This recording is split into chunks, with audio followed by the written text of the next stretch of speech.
Hey YouTube, I'm here with another video. Today I'm just going to be showing you a few running back basics. Just all around different things you'll need to know if you play the running back position. Alright, one of the main things is receiving a handoff or pitch. Now, when receiving a handoff, your quarterback, say he's under the center, which means he's going to be standing like this with his hands under the center, and he's going to say down, set, hut, or hands, ready, set. He's going to say something. He's going to get the ball. He's going to take a back step and hold it out, or take a back step this way, hold it out. And you, as a running back, when I stand, my stance, there are a few different stances. There's like a pro stance pretty much, which is how most NFL running backs stand, and that's like this. You're going to stand hands on, well, really, the NFL stance is like this. You're barely putting any weight on your knees so that right as the ball is snapped, you can get there and get your hand off.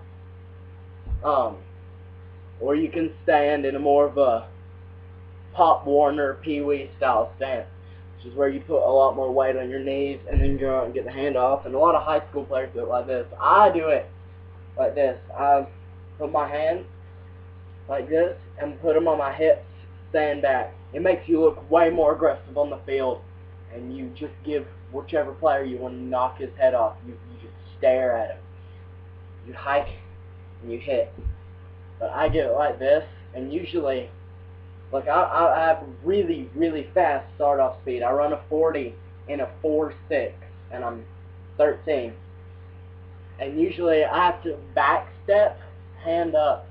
And then if the quarterback's handing me the ball, if it's coming on this side, you want when you have your shoulder pads right here, they stop about right here. You want your thumb about right there, hand open, arm up at about maybe a 20-degree angle above right here. This one, your belt across your pants. You want it pinky, thumb, palm down and out, and you want a low body. You want your knees over your heels and your hips. Well, you want your knees over your toes and your hips over your heels. So you're going to look like this. And you're going to receive the handoff like it's coming at you at this side. Your open pocket's going to be this way. And you're going to tuck it and go. And usually if you're running up the middle, you want to double tuck.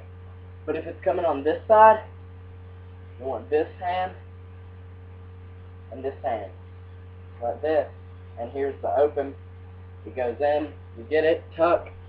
And when I run a dive play, a blast, any play that's generally through the line and not around the outside, I make sure I either have a really good one-handed tuck that I'm not going to fumble, I'm running with a really good low center of gravity, and I'm going to power through people, or I'm double tucking and nobody's going to strip this ball from me. But that's just a few ways to get the handoff. Once you got the handoff, the read, you have really, whenever you get a handoff, if you're going to tuck it with one hand, it's probably going to be your bottom arm is where you should tuck it. Like, most of the time, I want to get the handoff and tuck it like this for some reason. I just like using my top arm. But your bottom arm is better because that's where your sideline is generally going to be at. So you get the ball, and if you have no hole and you have to run around the outside, your sideline is going to be right here. So if you get hit, you're going to fumble it out of bounds, so nobody can pick it up. But your read is one of the biggest things. You're going to look for a hole.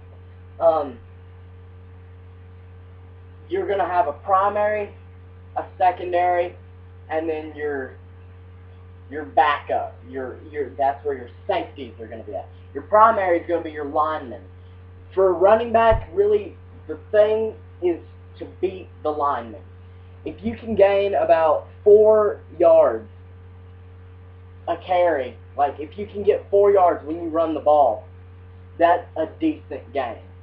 If you can gain like maybe 6 to 8, that's a good run. Anything above that, that was a really good run. And you just want to get by your lineman, because if you get by your lineman, you're going to at least get about 4 yards probably. And you want to get by that primary. And really, one of the biggest things for linemen is speed and footwork. You just want to be able to duck and dodge. Watch my other video about footwork and trucking. You just want to be able to duck and dodge, because then they can't get you. Then you're in your secondary, which they're a little bit more athletic than the linemen are. They're faster. It's your linebackers. It's your linebackers and maybe your corners. And they're going to be a little bit faster and probably even harder. Some of them might even be harder hitting. And then that's when power backing will come in a lot too, because they might be able to actually keep up with you, and it's just going to take a hit or a stiff arm or even a little just bump to the face mask, and you can get on by. And then you're getting to your third set, and that's going to be your safety.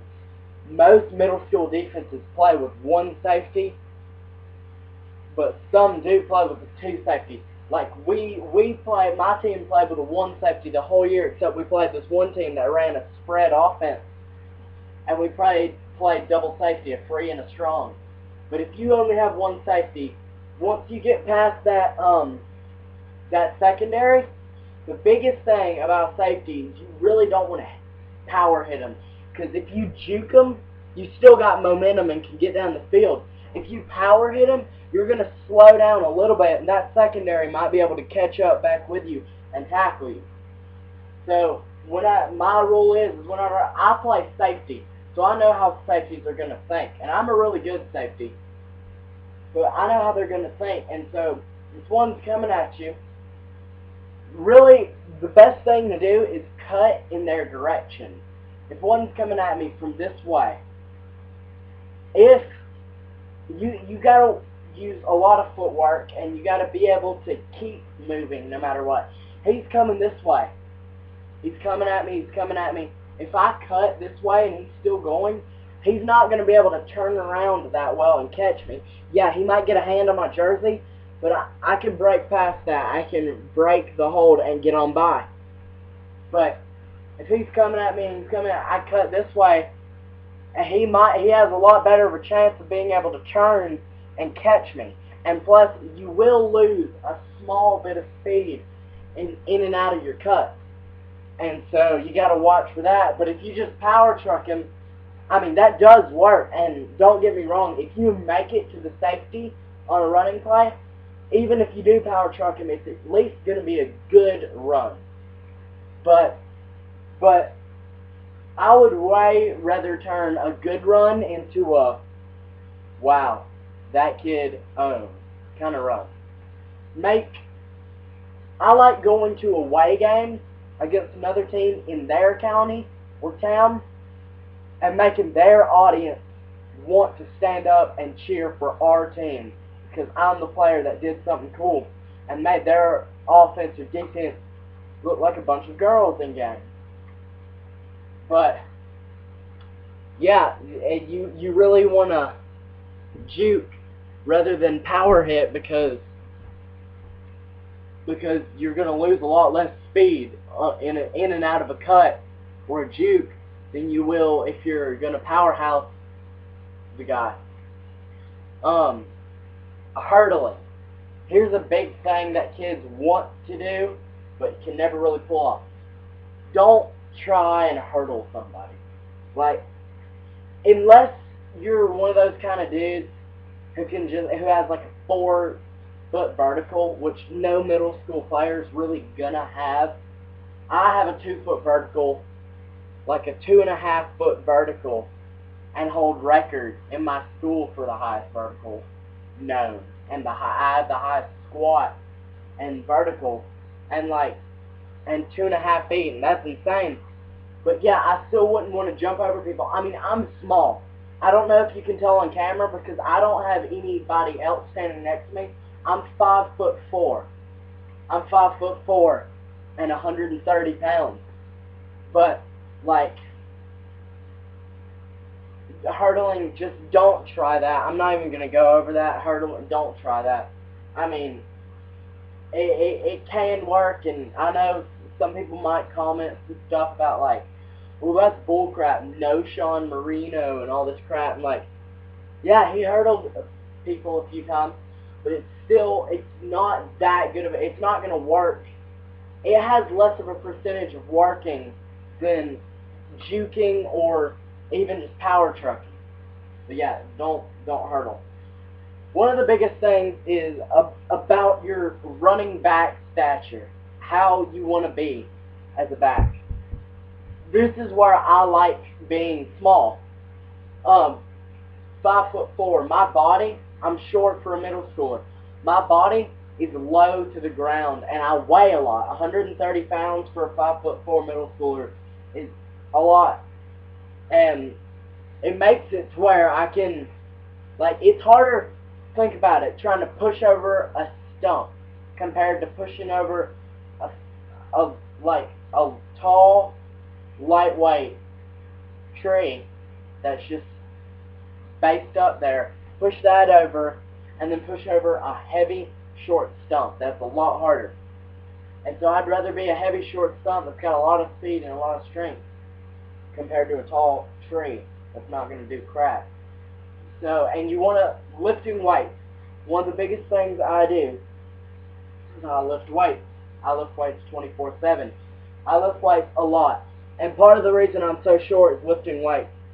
Because I squat all the time. You got to be careful. Like, if you want to be tall, lifting weights, squatting really isn't going to be your thing.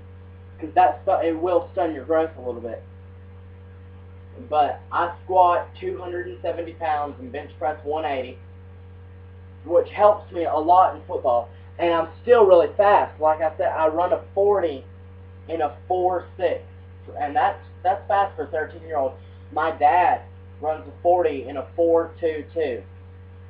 That he holds the record in our high school, in our county, holds the record for the fastest 40 ever. And he ran a 4.2 flat in high school in 2 weeks. He's 34. 2 weeks ago, he ran a 40 with his friend, and he ran a 4.22. Chris Johnson, the fastest guy in the NFL, runs a 4.26. So I have it in my genes that I'm going to be at least decently fast.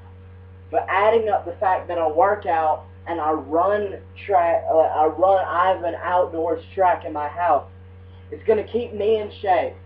And it's going to make me faster than my opponent. And that's the biggest thing, just be more athletic. But yeah, you want to be strong, but still fast. If you notice, most running backs, I would say average height will be like 5'11". There are the exceptions of the really good running backs, such as Adrian Peterson, 6'1" or 6'2", and he is good. But people like Maurice Jones-Drew, he's 5'6", 205 pounds.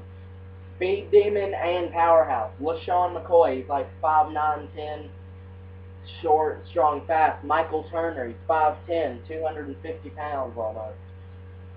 You want to be like that because it's harder to knock you over, and you're running, you can get, coaches, you always hear, the man with the lowest pad wins, or the lower opponent wins. And you're always wondering, so what, I just get low and hit? Yeah, that is exactly it. And having a low stature helps too. Think about it. If you're, I'm going to back up for a second. If you're about this tall compared to me, that's about near 6 feet. About 6 feet tall. You come at me, I'm getting this low, which is about 4 feet. Maybe 4 or 5, maybe. I'm dropping a foot or more from going from here to here. Somebody coming at me, that's going to be hard. Like, if they're up here and you're down here, that's going to be harder for them to get you. And plus, you have the leverage. Well, they have the leverage advantage actually, but you still you're able to. Where's my football at?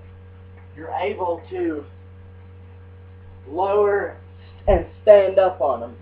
And think about that. If you're getting hit like this, somebody coming down on you, that's not going to hurt as much. I mean, yeah, it's going to hurt. You're going to get hit. You're going to go down a little bit.